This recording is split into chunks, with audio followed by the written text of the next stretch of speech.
ಶಿವಮೊಗ್ಗದ ಸಾಗರ ತಾಲೂಕಿನಲ್ಲಿ ಧಾರಾಕಾರ ಮಳೆ ಹಿನ್ನೆಲೆ ತಾಂತ್ರಿಕ ಸಮಸ್ಯೆಯಿಂದ ಸಿಗಂದೂರು ಲಾಂಚ್ ವೇಳೆ ದಿಕ್ಕು ತಪ್ಪಿದೆ. ಜನರು ತುಂಬಿದ್ದ ಸಿಗಂದೂರು ಲಾಂಚ್ ಗಾಳಿಗೆ ದಿಕ್ಕು ತಪ್ಪಿ ದೂರ ತೇಲಿ ಹೋಗಿದೆ. ಸಿಗಂದೂರು ಕಡೆಯಿಂದ ಸಾಗರ ಕಡೆ ಬರುವಾಗ ಈ ಅವಘಡ ಸಂಭವಿಸಿದೆ.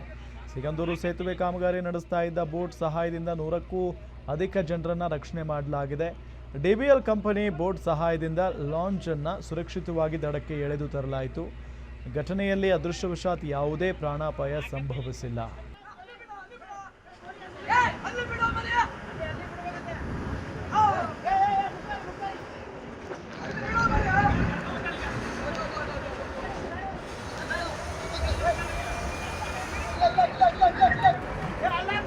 ಇಲ್ಲಿ ಯಾರಿಗೂ ಏನೂ ಆಗಿಲ್ಲ ಅನ್ನೋದು ಗೊತ್ತಾಗ್ತಾ ಇರುವಂಥ ಸಂಗತಿ ಒಳ್ಳೆಯದೇ ಇದು. ಯಾಕೆ ಅಂತ ಹೇಳಿದರೆ ಅಲ್ಲಿ ಭಾಳಷ್ಟು ಜನ ಒಳಗಡೆ ಇರ್ತಾರೆ. ಅದೃಷ್ಟವಶಾತ್ ಯಾವುದೇ ಪ್ರಾಣಾಪಾಯ ಸಂಭವಿಸಿಲ್ಲ ಅನ್ನೋ ಒಂದು ಸುದ್ದಿ. ಡಿಬಿಎಲ್ ಕಂಪನಿ ಬೋಟ್ ಸಹಾಯದಿಂದ ಲಾಂಚನ್ನು ಸುರಕ್ಷಿತವಾಗಿ ದಡಕ್ಕೆ ಎಳೆದು ತರಲಾಗಿದೆ. ನೋಡಿ ಇಲ್ಲಿ ಎಷ್ಟು ಕಷ್ಟಪಡಬೇಕು, ಅದನ್ನೆಲ್ಲ ಸುಮ್ಮನೆ ಅಲ್ಲ ಅದು.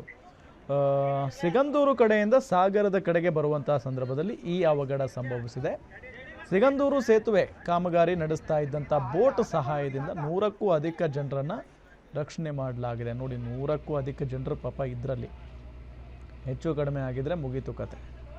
ಡಿಬಿಎಲ್ ಕಂಪನಿಯ ಬೋಟ್ ಸಹಾಯದಿಂದ ಲಾಂಚನ್ನು ದಡಕ್ಕೆ ಅಂದರೆ ಒಂದು ರಕ್ಷಣೆ ಮಾಡಲಾಗಿದೆ, ದಡಕ್ಕೆ ತರಲಾಗಿದೆ ಅದನ್ನು.